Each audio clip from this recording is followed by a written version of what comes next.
the breaking news we've been following all afternoon. Bipartisan legislation filed to repeal House Bill 2. A press conference is getting underway right now, so we want to take you there live.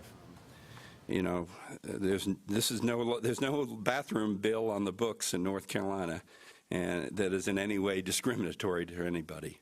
The cities, though, are able to enact bathroom policies with respect to their own properties, and such as arenas or whatnot, if that's what they want to put in place. But otherwise, we're getting out of the bathroom business.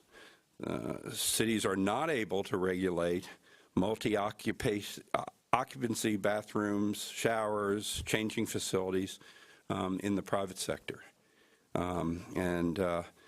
Again, if you think about that, that's where we were before House Bill 2. We just didn't have government in this piece. The Charlotte Ordinance provoked the General Assembly, and the General Assembly responded, and then suddenly we're into the bathroom business. The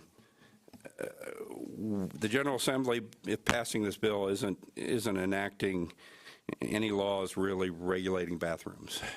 We're just saying, cities stay out of this, and we're not doing anything either. Let's get us back.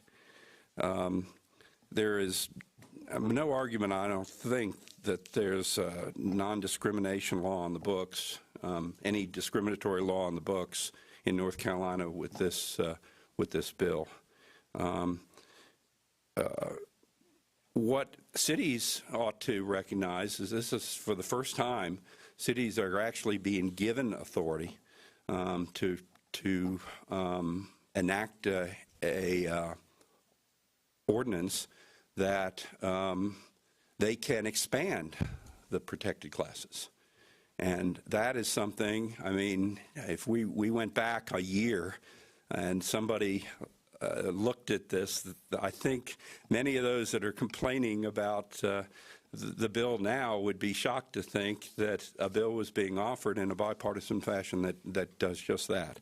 That's huge. The bill does not apply, the bill does apply to the universities and community colleges. So the same authority we're giving to cities, we're giving to the university system, the individual campus community colleges. And obviously a referendum doesn't work there, but they've got boards, and they can likewise now have authority to go beyond whatever protections are in the law in North Carolina.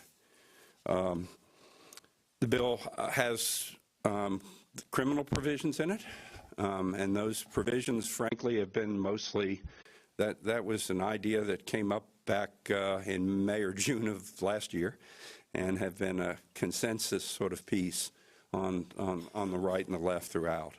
And so if people are really afraid of what might happen in the bathroom, the bill will say that we've got increased penalties.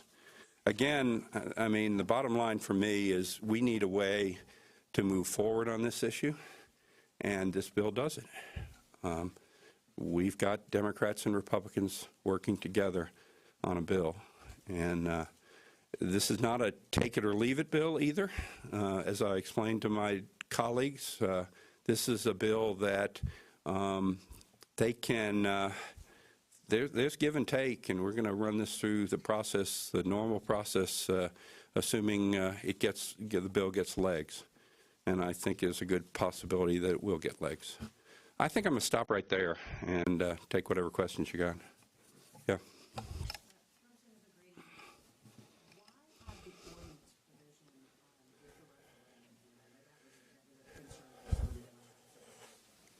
Yeah, because we feel like there needs to be a check on a government that goes down this road.